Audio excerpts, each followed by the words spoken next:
So I got a package from Vvivid Vinyls, and I'm gonna be doing something that might be controversial to some, but I don't give a shit.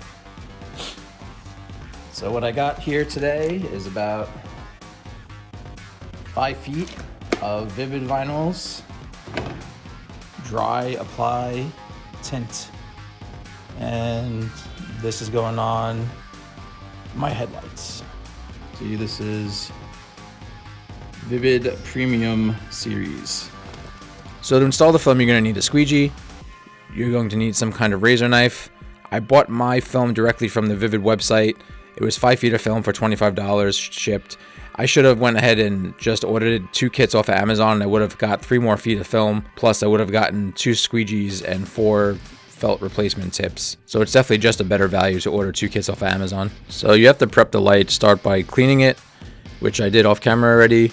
And then if you live in a shithole state like I do that has a billion bugs everywhere, I went ahead and used McGuire's Professional Detailing Clay Bar to make sure that there was no contaminants on the light. And then after you do that, you want to wipe it down with 71% isopropyl alcohol to remove any oils or residue left over. And they said use 71% because 91% can possibly crack the headlight, but I don't know how true that is. Next, you want to mask around the light, and do not skip this step because masking around the light makes this 10 times easier because the film doesn't really stick to the masking tape, so it makes it a lot easier to conform the film to the light without the film sticking to the body of the car around the light. I didn't do this on the first light I did, and it made it 10 times harder to do. And then you want to kind of just measure how much film you need. The headlight's about 30 inches across. So then you just want to kind of work it in. You can see it's very easy to reposition. It doesn't stick very much at first. And you want to get as much of the film laid down without using heat, because the more stress on the film, the more likely it is to pull back. So you want to just see how much you can get down without heating it up or stretching the film. And as you'll see, I got about 3/4 of the film on the headlight without even picking up the heat gun. So this stuff, it's really workable, and it really helps having the tape, like I said, because you can see there how it's kind of just bending around the tape as I push it towards the bottom of the light. It's a little tougher in the corners, and you'll see I'll start using heat when I get to that corner to tuck it up in there. So my camera stopped recording for the last little bit of this installation. I'm not sure why, but you can see that it's pretty easy. The hardest part is stretching the film over the bend and up towards the top, because the headlight dives underneath the top of the bumper there and also the fender. It does have this leathery type appearance. Those little circles, they're actually little hexagonal channels, and that's where that's the air release technology. Those are supposedly supposed to dissipate after a week or 2, and the clarity should be better, though I didn't see any really obstruction in the clarity with it. So here's the finished product.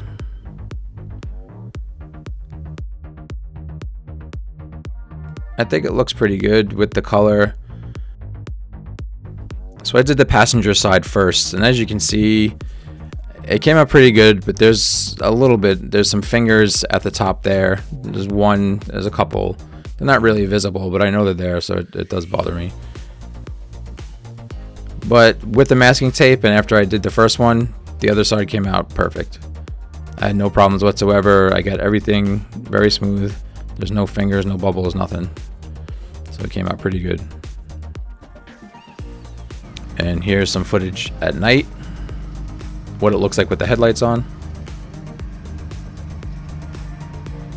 It actually doesn't look that yellow looking at the light. It doesn't look that yellow. And here is some footage of me driving. The camera makes it look more yellow than it is. It's not too horrible, but after driving for an hour, it kind of annoyed me. So I really like the Vvivid vinyl. It goes on really easy. As you can see in the video, I got like 3/4 of the light on without even using heat. And it's easy to work with the heat. My iPhone stopped recording towards the end of the video for some reason. I don't know why. This video really isn't supposed to be as much as a tutorial on how to apply the film, because there's plenty of pros who have videos on how to apply this film, but more that anyone can do it. Like, I've never wrapped a headlight before, and my first attempt was okay, but the second attempt came out perfect. One thing I have to stress is to use tape. Don't skip the masking tape. When I did my first light, I forgot to put the masking tape on, and it made it 10 times harder because the film just gets stuck to the body of the car while you're trying to conform it to the light. And when you use the masking tape like I did on the second light, the film barely sticks to the masking tape, and it just makes it so much easier to get it into all the little crevices. I'm a little disappointed because it didn't look as good as it did on this individual color gray. It still looks kind of cool, but I'm not really feeling it too much. I don't see any difference in the visibility. But after I drove for about an hour in the dark yesterday, I don't know if it's just because I'm not used to it, but the yellow light was kind of annoying me. The point of it is this Vvivid vinyl is super easy to apply with some practice, and for under 30 bucks you can tint your own headlights and your taillights. I would suggest that you maybe buy 3 kits if you're not super confident, just one to mess around with on the first try, and then by the second try you should be okay.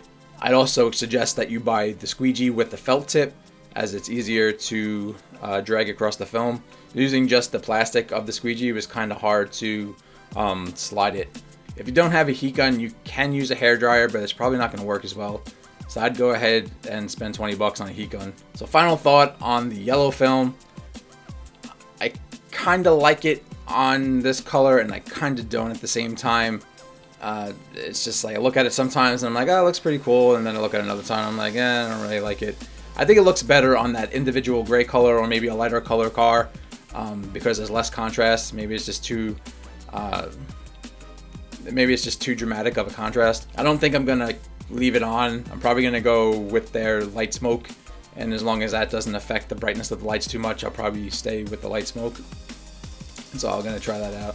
What do you guys think? I know there's gonna be a lot of hate comments. Bro, that looks like garbage. Why don't you go buy a Honda? It's coming, I know. And that's fine. I don't care. But yeah, if you guys like the color, you can get that.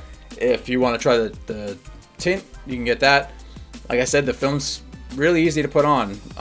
Once after a practice run, after the first light, I was pretty confident on putting the second light on, especially with the masking tape. Yeah. If you enjoyed the video, give it a thumbs up. Give it a thumbs up. Go. Do it. And then check out the video I did on a 3-piece carbon fiber rear diffuser for the M4, the M3. And then you can also check out the video I did on installing the black competition badge on your M4, M3 if you don't have one already. And like always, see you in the next one. I don't like it.